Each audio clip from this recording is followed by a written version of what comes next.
Time now for sports on 104.7 The Cave. Here's Ned Reynolds.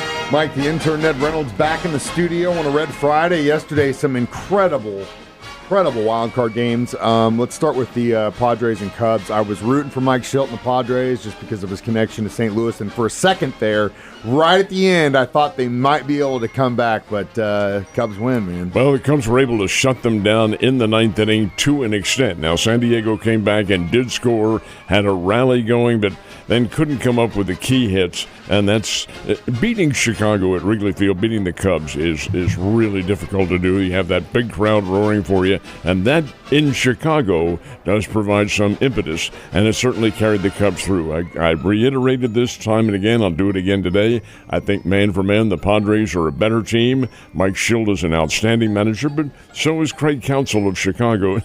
He got through some really dicey moments. Anyway, the Cubs did come away with a 3-1 win, and now they'll go on to the divisional playoff rounds. Detroit Tigers, who were absolute dynamite all year long, and then went through a cataclysmic attack, and it really fell apart in the latter part of August and September, did come away with a win. Beat the Cleveland Guardians 6-3, holding off the Guardians, who were rallying in the eighth inning.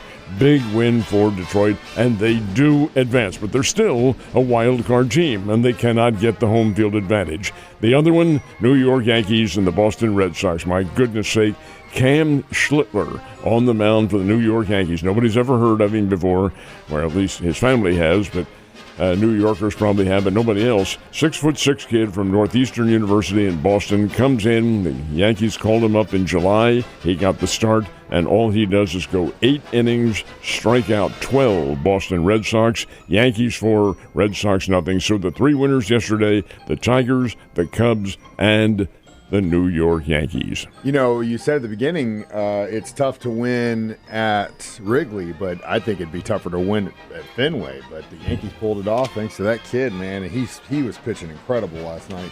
So now the next games, do any of them start today or tomorrow? No, they all start tomorrow, and I say all. Some of them are staggered a little bit for TV purposes, but most of them begin tomorrow, and that's the best of 5 divisional series. These are now, again, the wild card teams are not permitted to have home field advantage. So this time, while they do get a couple of games at home if necessary, they'll mostly be on the road. Detroit goes to Seattle and plays the Seattle Mariners, Los Angeles Dodgers, and the Philadelphia Phillies in Philadelphia. Chicago Cubs go 90 miles north to Milwaukee to play the Milwaukee Brewers, and the Yankees are in Toronto to take on the Blue Jays. That's the divisional championship, and it's also 2 teams in the same division. That doesn't happen very often. Should be great. Great competition, and the winners go on to the League Championship Series, which begins the latter part of next week, and then on to the World Series. Ned, we've got some racing going on this weekend. Where's the locale? They are in Charlotte at the Charlotte, what they call the Roval. And this is interesting because it's a combination of NASCAR track and road racing.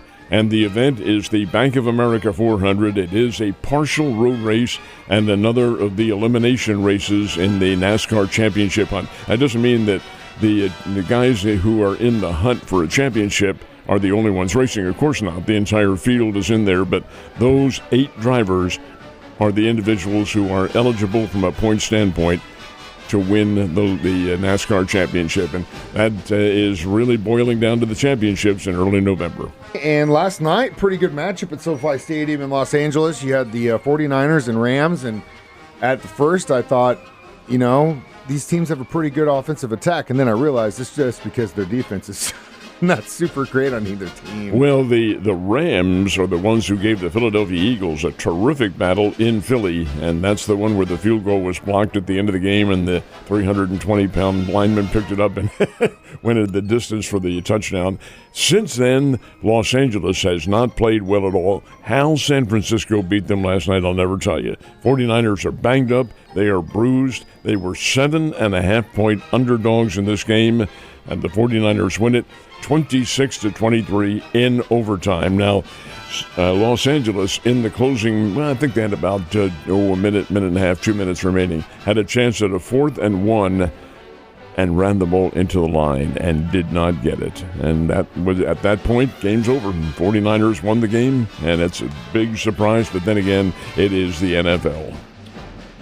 I was sitting with a couple of friends of mine that are big-time Niners fans, and right as he sat down, I was like, "You ready for this?" He goes, "I'm not ready to watch my team get destroyed tonight." And then as soon as the game started, it was frown upside down to smiles. Chiefs looking pretty healthy going into the Monday night showdown against the Jaguars. If there is such a thing as 100% in the National Football League, then the Chiefs are there. For the most part, they are completely healthy and ready to go versus the Jaguars. Jaguars are a good team. I wouldn't call them a great team, but we mentioned the 49ers. Jacksonville beat them last week, beat the 49ers at Levi Stadium in Santa Clara, San Francisco's home field, which is 40 miles away from San Francisco, but that's beside the point. It's where they played the Super Bowl this year anyway. Jacksonville got the win last week, and now the Jaguars get set to face the Kansas City Chiefs. The Chiefs are a 3.5-point favorite.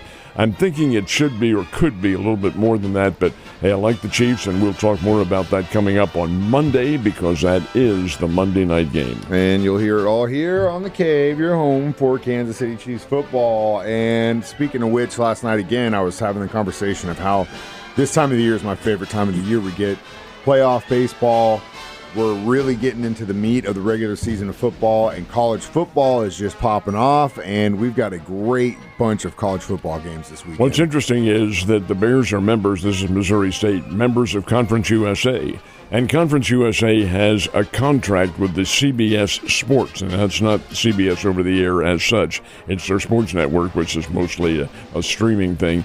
Anyway, they play their games in October during the middle of the week, and it started last night.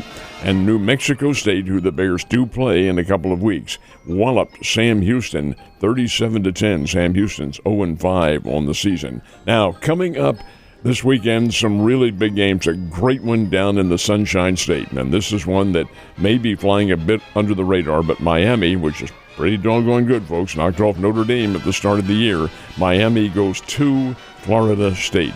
And who did Florida State beat early in the year? Alabama. This will be a terrific matchup. Miami at Florida State.